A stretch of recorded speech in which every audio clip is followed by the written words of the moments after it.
السلام عليكم ورحمة الله، عاملين ايه؟ انا ياسمين محمد ودي رسائل ياسمينة. في البداية انا حابة بجد اشكركم من كل قلبي على كل الكومنتات الجميلة دي اللي بجد تفرح وتشرح القلب. شكرا قوي قوي قوي، يا رب اكون عند حسن ظنكم.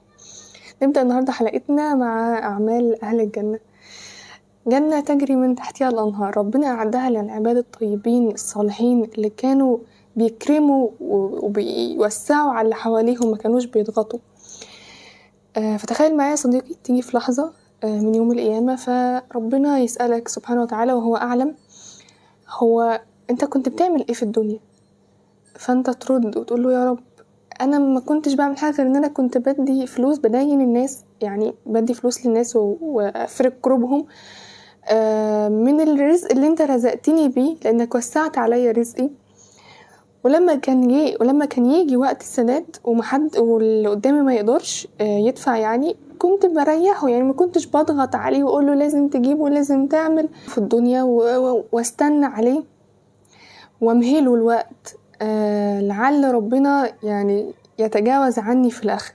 فتخيل يا صديقي ان ربنا فعلا يقول سبحانه وتعالى تجاوزوا عن عبدي، وينتهي الحساب، ينتهي 50,000 سنة. انت متخيل 50,000 سنة اللي هي يوم القيامة ينتهي لمجرد انك كنت في الدنيا لما بتدين حد كنت بتستنى عليه، ما كنتش بتضغط عليه، ولو كان في مثلا واخد وصولات او شيكات او حاجة كنت هرفعها واعملها، كنت بتستنى كده وبتريحه.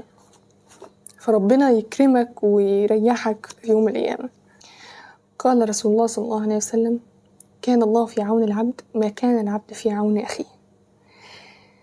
فيا صديقي، يا صديقي العزيز، ساعد على قد ما تقدر، ساعد أي حد قدامك على قد ما تقدر، ما تضغطش حد وما تضايقش الدنيا على حد. هي الدنيا كلها أصلا على بعضها ضايقة علينا كلنا، يعني كلنا مخنوقين وكلنا تعبانين، فما تضغطش على حد أكتر.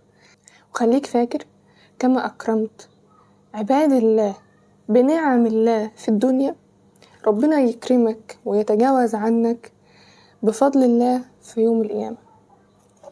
في راجل طيب كان شغال في التجارة، فكان كل ما حد جديد يجي يشتغل في التجارة أو في الصنعة بتاعته يقف جنبه ويعلمه الصنعة ويعني يمهد له الطريق كده وما يسيبهوش، يعني علشان كان بيقول جواه أنا متأكد إن يوم القيامة ربنا هيقول لي أنت مش أفضل مني، أنت مش أفضل مني، ويتجاوز عني ويقف جنبي ويوم القيامة يعدي.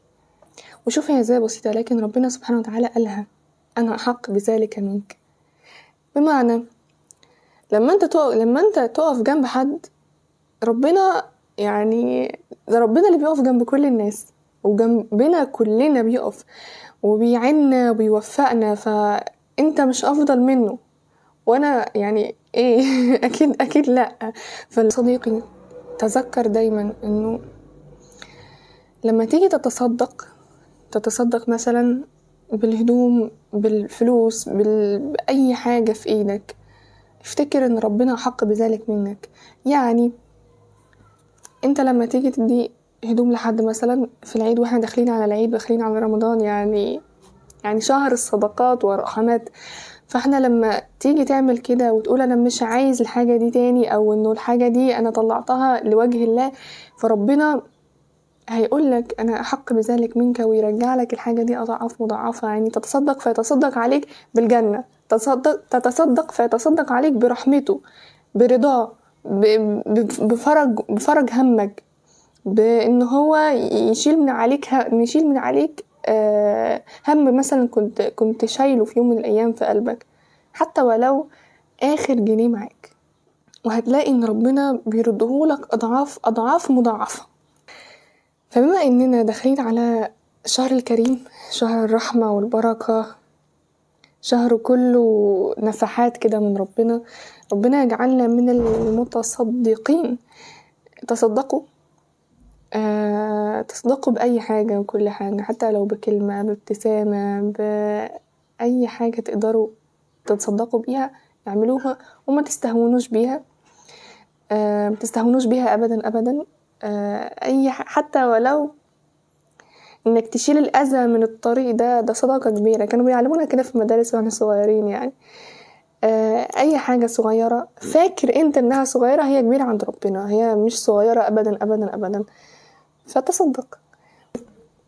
بس دي كانت رسالة النهاردة، اتمنى يا رب تعجبكم، واتمنى تكونوا استفدتوا، وربنا يهدينا ويهدي بنا ويجعلنا سببا لمن اهتدى.